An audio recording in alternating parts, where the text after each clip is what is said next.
Thank you so much for joining us for the Q&A for Shorts Program 1. Let me reintroduce our guests and excited to share them all with you. So we've got Noor Fawzi Alasswad, who is the director of Under the Lemon Tree, and she's joining us from Doha, Qatar, sorry. We've got Lydia Cornett, director of Bug Farm, joining us from Columbus, Ohio. Welcome. We've got Jérémie Battaglia, director of The Brother, joining us from Montreal, Canada. We've got Rachel Barth, producer of Golden Age Karate, joining us from Los Angeles, California. And last but not least, we've got Marcie, LaCerte, co-director of Invisible Monsters and Tomato Soup, joining us from New York City. And Marcie, you've got your co-producers with you, your co-directors behind you on your chair. So welcome, you guys. So let me start. I just want to ask, your films all tackle some really important subjects and themes. And I'm just curious, why did you decide to tell these stories, and what challenges did you have, if any, addressing the topics that you explored in the film? We'll start with Rachel. Sure, yeah. So this was part of a larger project about helpfulness that we were doing with Zendesk and even Odd Films, who I'm with. And we wanted to tell stories of people who were helping in unique ways. And we came across Jeffrey, who was doing karate with senior citizens as a way to help teach them self-confidence and to help them cope during pandemic, which was obviously an extremely vulnerable community during that time, especially, but is always a community dealing with loneliness. And he just had this very close relationship with his grandma and grandpa, and wanted to help. He's a black belt in karate and thought, how can I use that to help? And he just went above and beyond, and is an incredible example of just a beautiful part of society that doesn't, in the middle of the last year, it was so nice to focus in on something that had just a lovely spin on it, just some heart and still some beautiful optimism behind it. Yeah, he's got so much charisma. It's just lovely to watch him. Noor. So this story, it's actually my story, but through my my character, which is Khaldiya. She's an old Palestinian woman who born and raised in Palestine, and she got to live where I dreamed to live, and she got to feel what I really love to feel. So through this film, I was trying to reach myself through her by her speaking her story and how it was in Palestine, and after how she'd been exiled, as my father and great grandfathers been exiled. So it was something that speaking to me and speaking to anyone that lives what I lived through my character. So it was something it was like a healing process to myself, and like to all people that my age or went through like all what I went through. And the conflict and the feeling of you always feel like you always have the question of who you are and where you come from. So that's through my film, we speak of who are the Palestinian, how they grow up, and then how they've been exiled from the country that they love to be in. Yeah, and it's so beautiful too, just like her creating this picnic and telling her story. So thank you for sharing that with us. Marcie. Yeah, so our film is about early on in the pandemic when people were having crazy dreams. It's basically about that phenomenon, and we talked to a bunch of people from around the world who shared their dreams with us. And this project started out with Megan. She's interested in dreams, and she was noticing on social media people were sharing their stories at that time, early on last spring.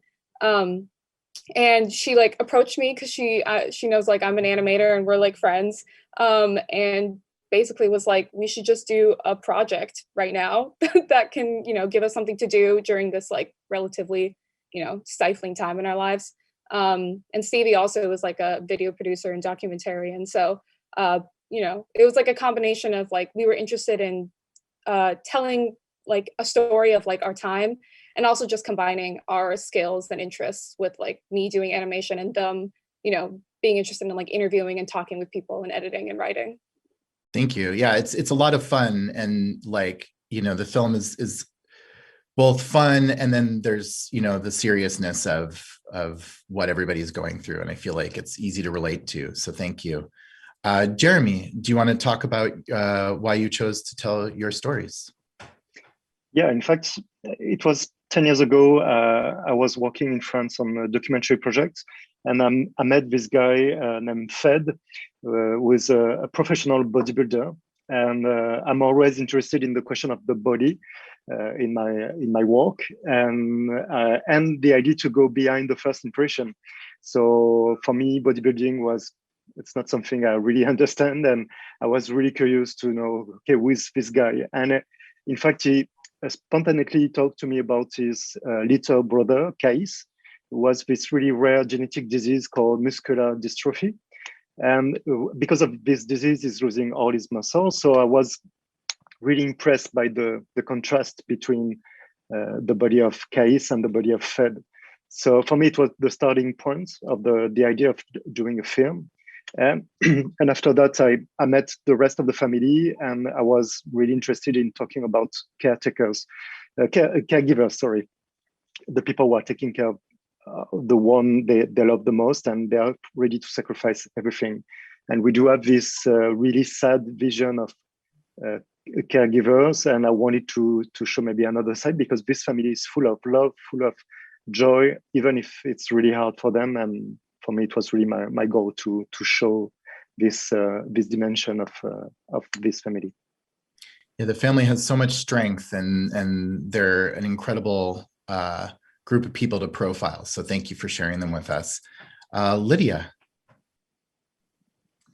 Yeah, so my entry point really started from a general curiosity about insects and the way that I feel that their benefits go that are not recognized in terms of what they can provide to the world. Many know about sort of the ecological balance that insects provide.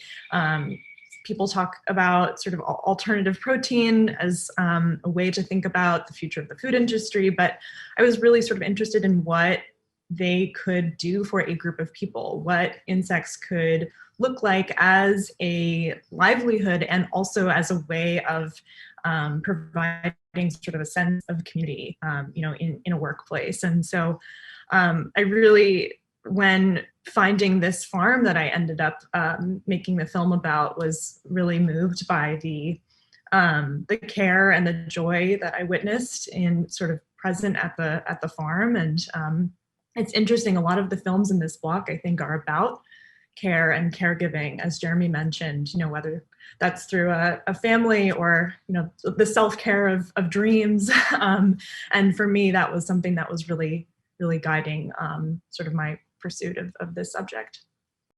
Yeah, thank you. Yeah, there's so much warmth and love in all of your films. I think that's a good point. So thank you, Lydia. I think that's a good way to tie things together. Another thing that's kind of great about this block of films is that there's such a good mix of styles and techniques that you're all using creatively. And I'm curious, when making your films, each of you had your own creative decisions to make, right? And in order to get that final look that you wanted, you had to make, decisions on how it was going to look, what methods you were going to use, whether it was animation, whether it was hybrid, color, those sorts of things. And I'm curious, why did you choose to tell the stories in the styles that you did? And we'll start with Rachel again.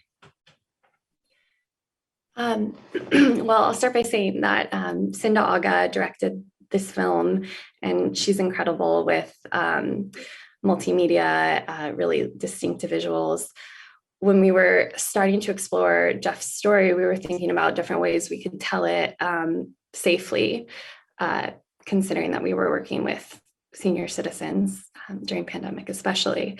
And what we ended up leaning into was having Jeff and his mom help teach them how to use an iPhone camera.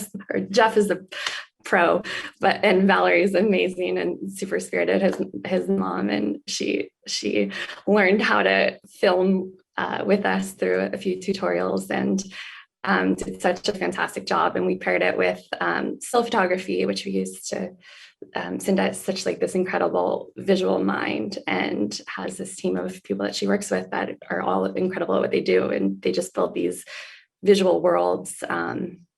So it definitely launched from a safety perspective as well as what's the best vehicle to tell Jeff's story and capture his energy. But yeah, it all folded in together to create what it did.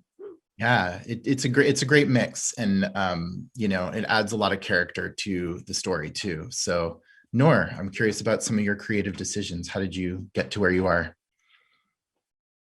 So the film name Under the Lemon Tree, and the whole film happened under the lemon tree for who watched it. So a lemon tree is a great symbol for most of the cities in Palestine. And for the people like us who lives abroad, like outside, and we cannot sit our foods even once in there, it's something that leads to a lot of nostalgia in our hearts towards where we want to be, you know. And like lemon tree, it meant a lot to my character. It meant a lot to me because like we grew up knowing that a lemon tree is like a smell of our country. So that was the reason why we chose that site and location and like the whole style of the film. Yeah, and the style, there's like a gentleness to the way you film the project that I think reflects on your woman as well, the main character. So thank you. And Marcie. Yeah, I mean, with animation, like there's so much that goes into the like visual style. But you know, it's like a combination of like what we got from our recordings, obviously from our interview subjects, as well as like my own limitations as like an artist. So I did the whole film on my iPad, and I knew that I wanted it to be hand drawn. So like, you know, the colors and the brush style and the techniques were influenced just like because of that, my tools. You know, and I was experimenting at first with like actual hand drawn, like paper on pencil, and then playing around with scanning, but like because of like my space and like my studio apartment, I did not have the space for that. And my scanner is really terrible. So a lot of that influenced the styles, like imitating analog aesthetics through like this visual medium. And then for the colors, like the colors were a really like important part of the project because our film is, you know, kind of split into these like three distinct like moods, I guess. So I had to create like 3 separate color palettes for each of these sections, and then find a way to like intersect them in a way. And we ended up going with like the color red, which I feel like became a very prominent, also sort of symbolic color in our film, which can represent a lot of things up to interpretation. Yeah, and then the last thing I guess to note is the character design, which again is like an expression of like my ability and my limitations. So it's like very simple characters, very simple faces, which like, yeah, as you said, Eric, was like, you know, they're simple because we want them to feel relatable because dreams are so, they can feel so hyper specific. But I think we wanted to push that simplicity so that people could see themselves in the dreams as well. Yeah. Yeah, you say it's simple, but it looks amazing. And I don't think it comes across as being like overly simplistic. So very good job. Thank you. You're welcome. And Jérémie. For me, I'm used to work by myself. I'm doing my own camera. So I always start to spend a lot of times with the people I want to film. And I was sure that I wanted to film that in the simplest way possible because I was kind of trapped in the apartments because they don't really leave the apartment. So I had this part of the project I couldn't choose, and it's a really small place. And in fact, I noticed pretty quickly that the 3 brothers were sharing this passion for Japanese animation, and especially Dragon Ball. And I was really interested because in this kind of story, there is always the stories of brothers trying to protect each other, to help, and there is the question of the body, and most of the time it's like this really bodybuilder-like bodies. So for me, there were a link between what I was seeing in this apartment and what they were watching on the TV. So I had this idea to kind of translate the dreams of Kais through animation, and it was a way for him to kind of fight back the disease. So I worked with this amazing Korean artist named Park Yoon-jin, and a studio in Montreal to create all the sequence, the animation. For me, it was the first time working with this medium, so it was a trial for me.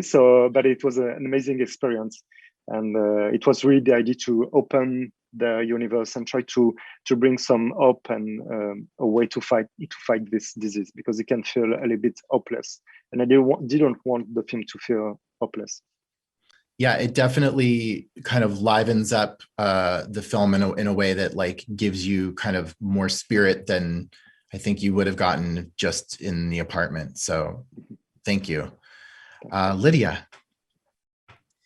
Yeah, so I'd say for the films I had made before Bug Farm, I really was most excited by an observational filmmaking style. And I just feel that it's a really compelling way to see the world. And then in the edit, the sort of challenge of constructing a narrative visually, it feels really worthwhile. But when we started filming in Florida, it became evident after a couple of days of the observational filming that there was something really missing, which was sort of the individual motivations of each of these characters and really knowing what is their specific entry point into working at the insect farm. And so yeah, it was sort of new or a change in approach to then really incorporate some of these interviews, find ways of doing that still within an observational sort of day in the life day at the farm. But I think it really sort of served to give sort of individuality to each of the members of the team, as well as sort of introducing some of these musical sequences with the with shots of the insects, which it was my hope that sort of created somewhat of a metaphor between the experience of the insects and maybe those who are caring for them. So yeah, more of a mixture of creative styles than I've done in the past, but that's sort of why. Well, it works. So I'm glad that you experimented with the different styles, because it makes for a really intriguing piece. So thank you. So the next question I have is, I guess it's been said that making a short film is a little bit more complicated than making a feature film because you have to fit so much in such a small space, right? You have less space to tell your story. And I'm just curious, what, if anything, did you learn about filmmaking while you were making your film, and what draws you to the form of a short film? Like, why make short films over features? Rachel. Good question. I love both mediums, features and shorts, obviously, but I think there's something really great about creativity under constraints.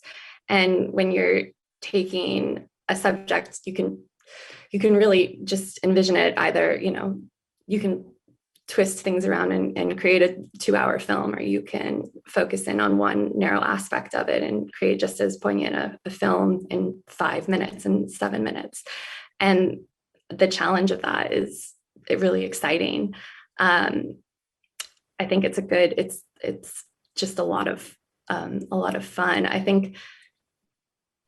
I always think there's a battle with wanting to tell too much. Like, I always want to add more and more in. And it just really teaches you the art of simplicity, which I know is funny because our film is pretty ornate for 5.5 minutes or 5 minutes, but still tells a simple through line, I think. Yeah, thank you. Noor? I think this is like how I like to start my journey as a filmmaker. I'm choosing to do now a short films because this is where it's gonna take me to a feature film in the future. Even though that like the film that I've made with the 9 minutes and 50 seconds, it was like challenging big time because there was a lot of stuff that I wanted to tell, but I had like to stay in short in terms of also of the production cost and all of that. So yeah, it's just like a journey stepping, we can say. Yeah. Thank you. Marcie? Yeah, I mean, there's so much I feel like I could say about short films because I like love short films so much, and I feel like they're watching short films like on Vimeo is like what got me interested in filmmaking, like not movies. Just to say I don't love movies, I wouldn't want to make a feature film one day. But like short films can just convey so much in like the you know, they're like short stories, like they're valuable and they convey a different thing that like, you know, a longer piece of work couldn't convey.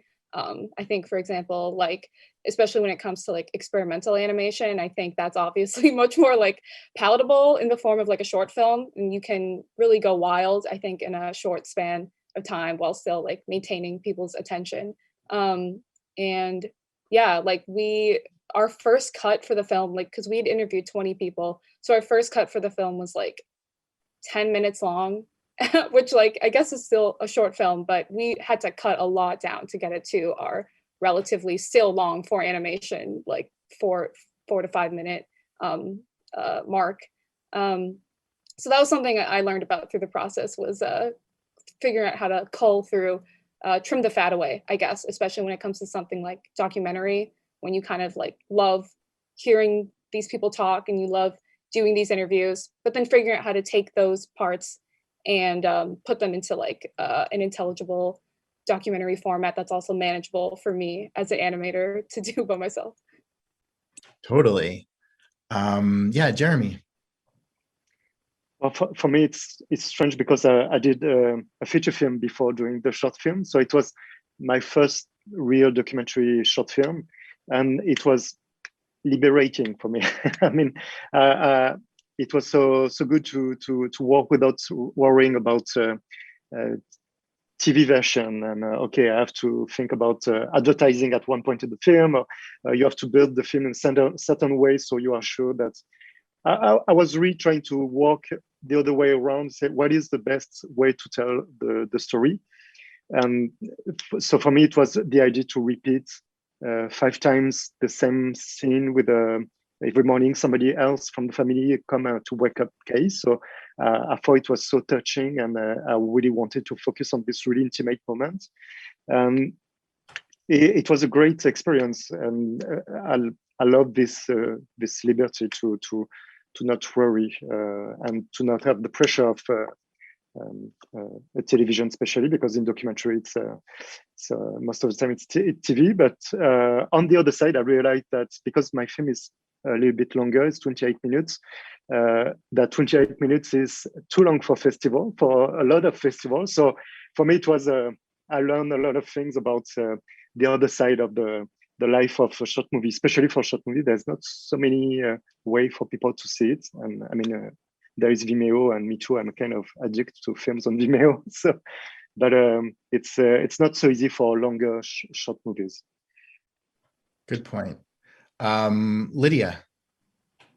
Yeah, I would really echo a lot of what's been said. I mean, I think the constraint just forces you to be that much more intentional about the themes that you want to come through. And yeah, for Bug Farm, it was really difficult to figure out how to really feel like 4 characters could come through in 14 minutes. And yeah, I've never made a feature, and so I really enjoy this challenge of shorts. And you know, I do know that it's like every cut you just think about so specifically because you have such a short duration, and I can't really imagine doing that with 5 times the amount of footage, but maybe it's possible. So I who knows? Yeah, it's one of the things that I love so much about short films is just kind of seeing how people can take these very big ideas and turn them into something a little bit more, bite-sized or a little bit more concise. And all of you guys did such an amazing job doing that. And we're so excited to be able to share the films with our audience. And I can't thank you enough for being with us today. I wish we could continue talking. We barely scratched the surface. I think we all agree on that. But thank you so much for being here with us. And to you, our audience, please tell your friends to watch all these amazing films and our other amazing short films at AFIDOCS. They're available to screen throughout the festival. We'd love to hear from you on our social media. So that's #AFIDocs. And join us for more great films and virtual events. And for ways to interact with us, go to docs.afi.com. So thank you all for joining us again, and we'll all say goodbye now.